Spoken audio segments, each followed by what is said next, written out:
Bienvenue dans votre chaîne. Aujourd'hui, on se penche sur un extrait d'exercice de maths. On a une suite numérique. Elle est définie par son premier terme, U0 qui vaut 1, et puis par une relation de récurrence. Et ce qu'on cherche, c'est la limite de n fois U quand n tend vers l'infini. L'idée clé, c'est d'introduire une autre suite. On la note Vn. Ah, une transformation. Ok, passer à l'inverse. Voyons voir où ça nous mène, ça. Exactement. Donc, on essaye d'exprimer Vn plus 1 en fonction de Vn. Vn plus 1, c'est 1 sur Un plus 1. Si on remplace Un plus 1 par son expression, On inverse la fraction, quoi. c'est ça, on obtient 1 plus 2 Un sur Un. Et si on sépare cette fraction en deux, Ça fait 1 sur Un plus 2 Un sur Un. voilà, 1 sur Un plus 2, mais 1 sur Un, c'est justement Vn.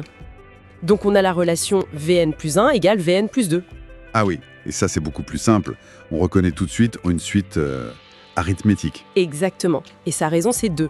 Pour la définir complètement, il faut son premier terme, V0.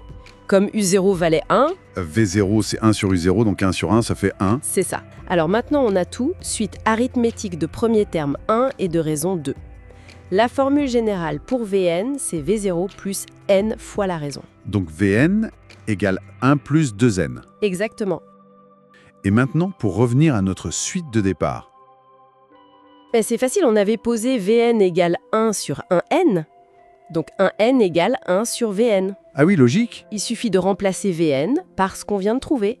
Ça donne 1n égale 1 sur 1 plus 2n. D'accord.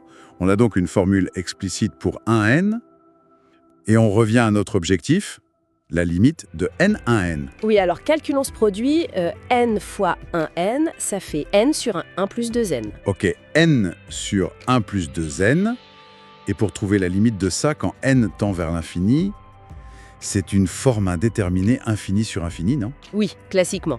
Donc on factorise par le terme de plus haut degré, en bas c'est n. Donc n sur n, facteur de 1n plus 2. D'accord.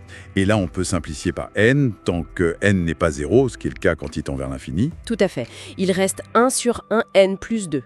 Et quand n devient très très grand, 1n, ça tend vers 0, Exact. Donc la limite c'est 1 sur 0 plus 2, ce qui fait 1 demi. 1 demi. 1 demi.